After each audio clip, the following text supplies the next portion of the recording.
The death of Christ was an act of gracious deliverance. We typically like to help those who are appealing to us in some way or other. When do we help someone who is in trouble? We often have preconceived expectations. We expect the person to appreciate what we have done and to thank us for it. We also expect the person who evidently exerts some effort of his own to bring about the recovery. We might even expect that person to help us in times of distress. And it is astonishing that Christ did not die for us for any of the above reasons. God's kindness to us was not motivated by any such human uh, realizations. It was rather a divine act of pure love to those who would be never deserving of his deliverance that he achieved through the sacrifice of his beloved Son.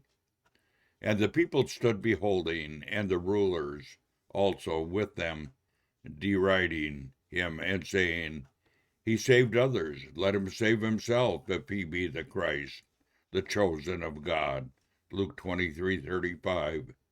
And one of the malefactors who was hanging railed at him, saying, If thou art the Christ, save thyself and us. Luke 23:39.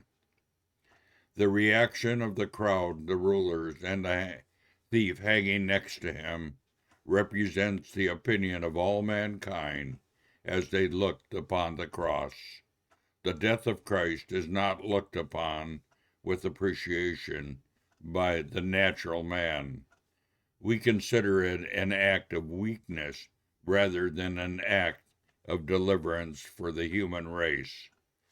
The thoughts that anyone should have to die as a substitute and an insult to our pride and a warped concept of the just.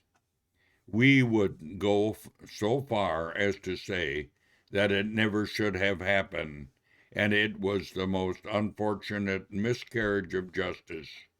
This means that the Christ died for those who were more ungrateful. He died for multitudes that would live and die, yet would never thanked him for what he did. For when we were still without strength in due time, Christ died for the ungodly. Romans 5:6. While we were without power or the ability to help ourselves, Christ died for us. We were far away from God, and we had no possible means of being able to bring ourselves back to God.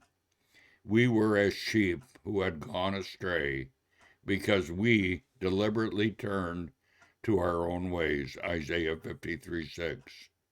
We were responsible for going astray, but like sheep, incapable of finding our way back, Christ said he came to seek and to save that which was lost. Luke 19:10. When the shepherd found the lost sheep, he laid it on his shoulders and brought it home. Luke 15:5 and 6. The sheep was in no way able to get itself home, and neither were we. The absolute helplessness of sinners is also illustrated in the parable of the Good Samaritan.